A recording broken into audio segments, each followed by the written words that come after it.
नमस्कार। स्वागत है आज की कहानी में। इस कहानी के माध्यम से जानेंगे हम अपनी काम वासना की शक्ति को यानी सेक्स की शक्ति को कैसे सदुपयोग कर सकते हैं। एक बार की बात है, एक नौजवान लड़का एक महात्मा के पास आता है और उनसे कहता है, महात्मा जी, काम वासना से छुटकारा पाना चाहता हूँ और काम वासना ने मेरा जीवन बर्बाद कर दिया है। मेरे मन में हर समय वासना से जुड़े विचार चलते रहते हैं।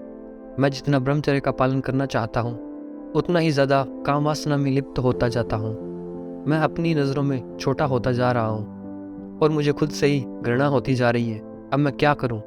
वे बौद्ध भिक्षु उस लड़के से पूछते हैं कि तुम ब्रह्मचर्य का पालन क्यों करना चाहते हो? फिर वह लड़का कहता है कि जो एक ब्रह्मचारी कर सकता है वह एक काम वासना में लिप्त भी इंसान कभी नहीं कर सकता। एक ब्रह्मचारी परमानंद का अनुभव कर सकता है, लेकिन एक कामुक व्यक्ति हर समय काम वासना में ही उलझा रहता है। ब्रह्मचारी शक्तिशाली और सुंदर होते हैं और उनके चेहरे पर हमेशा एक तेज होता है और उनकी तरफ कोई भी आसानी से आकर्षित हो जाता है। लेकिन एक काम वासना में डूबा हुआ इंसान कुरूप और कमजोर होता है और उसकी तरफ कोई भी आकर्षित नहीं होता।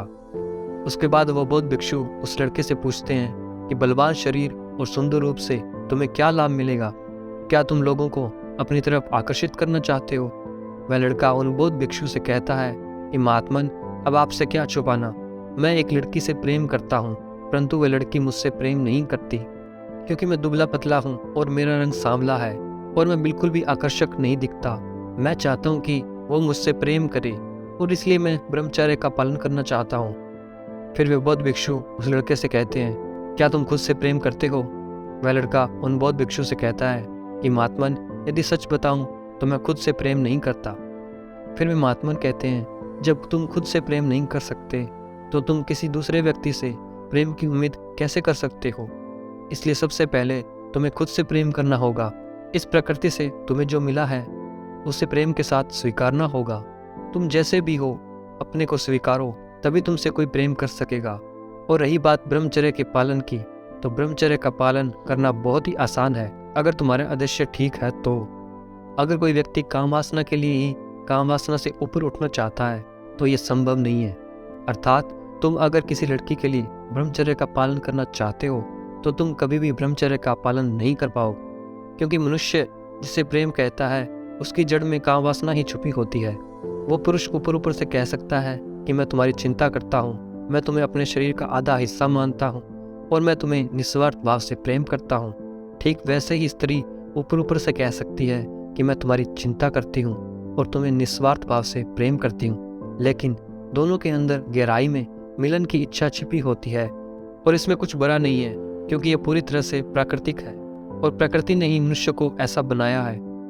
बुराई इसमें है कि मनुष्य बिना सोचे समझे इस प्रकृति का विरोध करने लगता है। एक भिक्षु ब्रह्मचर्य का पालन इसलिए कर पाता है क्योंकि वह जीवन के सुख कहे जाने वाले सभी सुखों को भोग लेता है, जिसके कारण उसके अंदर वैराग्य प्राप्त होता है और वैराग्य ही व्यक्ति को ब्रह्मचर्य तक ले जाता है। लेकिन अगर कोई व्यक्ति अपने भीतर आकर्षण पैदा करके ब्रह्मचर्य का पालन करे तो वह कभी नहीं हो सकता। तो क्या अपने भीतर वीर्य को रोक कर रखना ब्रह्मचर्य नहीं है? और क्या उसका कोई फायदा नहीं है? वे बौद्ध भिक्षु उस लड़के से कहते हैं कि वीर्य को अपने अंदर रोक कर रखने से बहुत फायदे हैं, लेकिन वह सभी फायदे तभी हैं जब तुम उस वीर्य की ऊर्जा को रूपांतरण कर दो। जैसे कोई व्यक्ति बाहर से तो वीर्य को रोक रहा है, लेकिन उसके भीतर हर समय काम वासना के विचार चल रहे हैं। लेकिन अगर कोई इंसान अपने वीर्य की ऊर्जा का उपयोग करके किसी सृजनात्मक काम को करने में करे तो कुछ ऐसा किया जा सकता है जो सोच से भी परे है। और हाँ, ब्रह्मचर्य का अर्थ वीर्य को अपने अंदर रोकना नहीं, बल्कि उसकी ऊर्जा को रूपांतरण करना है।